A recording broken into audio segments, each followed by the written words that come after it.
So you've got an idea for an app and you need a sign-in screen. First, open the project in Android Studio or create a new empty activity project. And then in the Android Studio toolbar, go to Tools and select Firebase. And we're going to be doing the authentication. Click on that. And we're going to be doing authenticate with using Google. Click on that. And step number 1 is to connect to Firebase. Click on that. And we're going to create a new project. And we'll keep the default name. We do not want analytics. Press create project. And we'll wait for this to finish. And now that that's done, we'll go ahead and press connect. And we'll wait for this to get finished setting up. And it's telling us to go back to Android Studio and start using one of the Firebase SDKs. Let's go back to Android Studio and add the Firebase Authentication SDK to the app. And step 2. We will accept changes. And we'll wait for this to finish setting up. It's going to add dependencies and the SDK to our app. And now we get to the fun part. We're going to head over to ChatGPT. We're going to enter in the prompt, please give me the code and the step-by-step instructions for creating a new authentication fragment in Android Studio using view binding. I want the fragment to use the Firebase authentication. I want the fragment to be sleek, modern, and use material design, etc. And it's important you add this at the end. If your output is cut off, I will prompt you to continue. This way, ChatGPT will give you all of the instructions and code that you need to implement the sign-in screen using Firebase authentication. And be sure to check out my books, guys, The ChatGPT Advantage and Android App Development for Pirates, where I share tips and tricks with you to use ChatGPT to create money-making Android Kotlin apps in no time flat, the fun way. And now that we've prompted ChatGPT, we've got all the code we need and the step-by-step instructions for implementing the login screen to our app. So we're going to go down here. We're going to create the authentication fragment first. I'll go ahead and copy that name.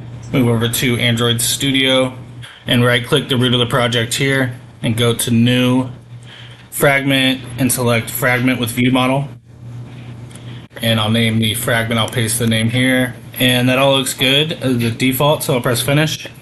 And then now that we've created the fragment, we'll go back to ChatGPT and we'll copy the code that it provided for us. Go back to Android Studio and we're just going to copy over everything here except we want to leave the package declaration. We're going to implement the view binding for the authentication fragment and we'll get rid of this. And then we have an error for the sign in button, but that's just because we haven't updated the fragment authentication XML layout file yet. So we'll move on to step 5 and we'll update the fragment authentication.xml layout file and we'll copy the code provided by ChatGPT, move on over to Android Studio, and in res layout, we're going to open fragment authentication.xml, double click on that. Go up here and press the code, and we're just going to copy over everything here. Actually, no, we're going to leave the XML declaration at the top, copy over everything else. Looks like we're missing a part. It's probably because ChatGPT's output got cut off. Let's scroll down here and see. Yeah, you can see I had to prompt again with continue. So that's something you got to pay attention to when copying ChatGPT's code. So we'll grab the second half of the layout file, press copy, and we'll paste that there. And it's like we might have an error, so let's go ahead and I'll show you guys my process for debugging that.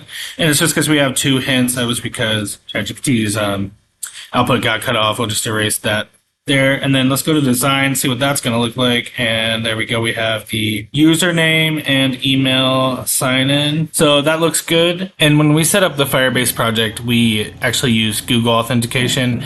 And we told ChatGPT that we wanted to use email and password. So we're going to go ahead and enable email and password in the Firebase console. So we'll just go, you go to authentication, and then we go to sign in methods, and we'll select email and password. And we'll go ahead and enable that. And as we see here, we've enabled email and password. So ChatGPT's implementation that it gave us should still work. So now that we've got that done, we're going to go on to the next step to modify the main activity. And I'm going to take a look at the code real quick. And yeah, so you see it's even added comments for if the user's not signed in, it's going to display the authentication fragment. Otherwise, it's going to show the profile fragment that we created in the last video. I'll put a link in the description if you haven't followed along with that video yet, so you can create a personalized profile fragment for your app. I'm going to go ahead and copy all of this code here provided by ChatGPT and move over to Android Studio. Open the main activity file, and I'm just going to copy over everything here. And let's see if we have any errors with that. So errors with the activity binding. So I just selected that and pressed Alt plus Enter to import that, and then delete this import here. And it looks like, there we go, we have an error-free main activity, and we'll test this out in a minute, see if the code provided by ChatGPT works. All right, so we've got the sign-in screen set up, but we don't have a way to create an account, and we forgot to mention that in the first prompt to ChatGPT. So we're going to prompt it again to say, I also need a way for users to sign up in the authentication fragment using their email and password if they don't already have an account. And ChatGPT has given us the instructions and code needed to create the sign up process. But first, we're going to add a button to the authentication fragments layout file. Go back to Android Studio, open fragment authentication, and we'll put the sign up button next to the sign in button. And that'll look like that. I mean, that looks okay. I'd usually like them side by side, but we'll just leave it like that for now. And then we're going to update the authentication fragment with the new code that ChatGPT provided for the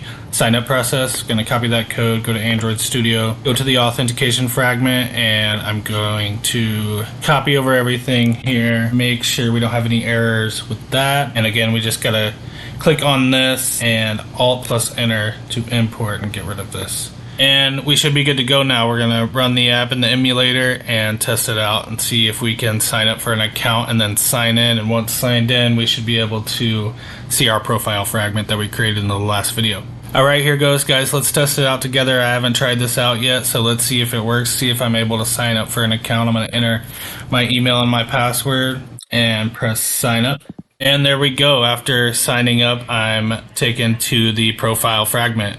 With just 2 prompts and about 5 minutes of work, we were able to implement a working, fully functioning, and modern looking sign-in screen for our app that once we sign in, we're able to sign up for a new account, and then once we sign in, we're taken to another screen in the app so that the user can interact.